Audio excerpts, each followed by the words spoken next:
lorsque la Gécamine fonctionnait à son niveau optimal, tout le pays en bénéficiait. D'abord au niveau du budget, ce qui fait que tous les ressortissants, tous les nationaux savaient d'où qu'ils étaient, que ce soit ici au Katanga, à Kinshasa, dans le Bas-Congo, au Kivu, qui avait un bénéfice de la Gécamine. Et puis finalement, dans l'espace géographique dans lequel elle œuvrait, bien sûr, c'était ressenti. Parce que c'était elle qui prenait le gros de toutes les sociétés qui venaient autour pour apporter des services et qui finalement permettaient à une certaine classe de la population de se mouvoir. Aujourd'hui, il faudrait qu'on regarde dans la même direction. Ce qu'il faut attendre, c'est le retour de la Gécamine sur la scène de la production. Alors, je l'ai dit, pour le moment, la Gécamine produit essentiellement à Likassi, à Chittourou. Et nous faisons de l'hydrométallurgie, nous produisons des cathodes. Chittourou, c'est 1929. C'est de là qu'on vient. Et je ne pense pas que lorsque ces concepteurs l'avaient fait, ils pouvaient imaginer qu'elle serait arrivée à un tel exploit. Bon, d'ici là, ça sera 100 ans pour Chittourou.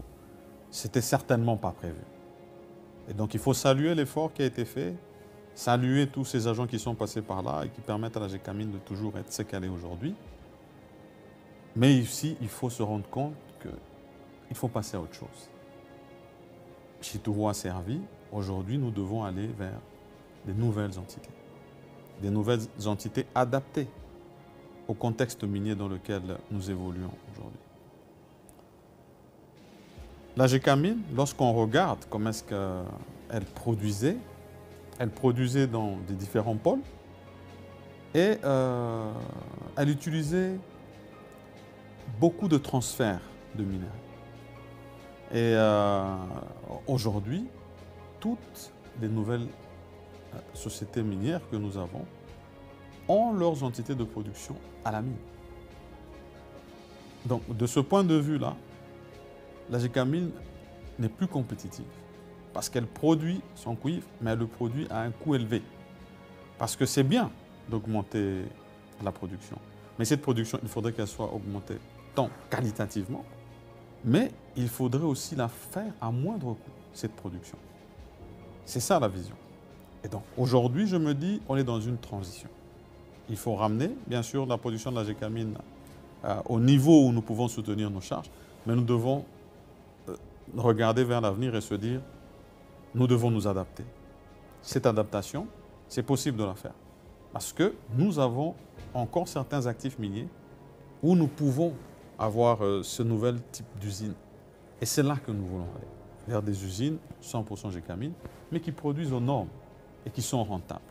Et qui peuvent résorber finalement une partie de ce personnel pléthorique que nous avons, parce que nous avons beaucoup d'agents, mais dans certains groupes ou certaines villes où nous avons des activités, nous n'avons plus ces activités-là. Donc nous faisons vraiment du social en payant ces agents alors qu'ils ne travaillent pas. Il faudrait les rediriger vers de nouvelles entités. Et c'est possible de le faire à Likassi, c'est possible de le faire à Kolwezi, c'est-à-dire dans le Lualaba, parce que la Gécamine doit aussi rentrer dans la production du cobalt. Pour le moment, nous ne faisons que du cuivre. C'est vrai qu'on produisait des faibles quantités de cobalt, mais il faut rentrer. Parce que lorsqu'on observe les cours aujourd'hui, on espère qu'ils peuvent se stabiliser et légèrement augmenter. Alors à ce moment-là, nous allons entrer dans un ère de rentabilité. Donc c'est ça que nous voyons en termes d'avenir.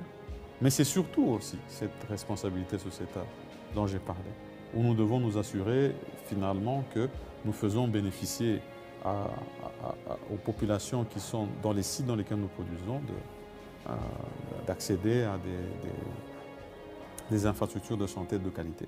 Nous avions visité le groupe Centre. On a trouvé les mêmes problèmes que vous avez ici, problèmes de matériel, problèmes de vétusté, problèmes de personnel parce qu'il n'y en avait pas assez. Ici, on nous a redit pratiquement la même chose. Et parmi les problèmes qu'on a trouvés, c'est qu'il n'y avait pas ni d'ambulance, ni de corbillard, ni même de véhicule qui peut permettre à l'hôpital de fonctionner. C'est une situation totalement anormale que nous ne pouvions pas accepter. On s'est dit qu'on allait directement réagir et c'est comme ça que, à cette occasion, nous venons déjà pour remettre ces 2 ambulances pour pallier à ce problème-là. Et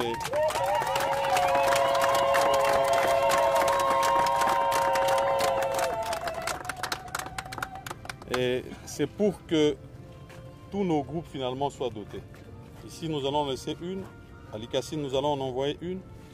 Et je pense que la semaine en 8, nous serons à Kolwezi et nous espérons que nous allons aller là-bas déjà aussi avec une ambulance pour les soulager. Donc, nous vous remercions beaucoup pour l'accueil que vous nous avez accordé. Nous serons vraiment à vos côtés. On sera vraiment là.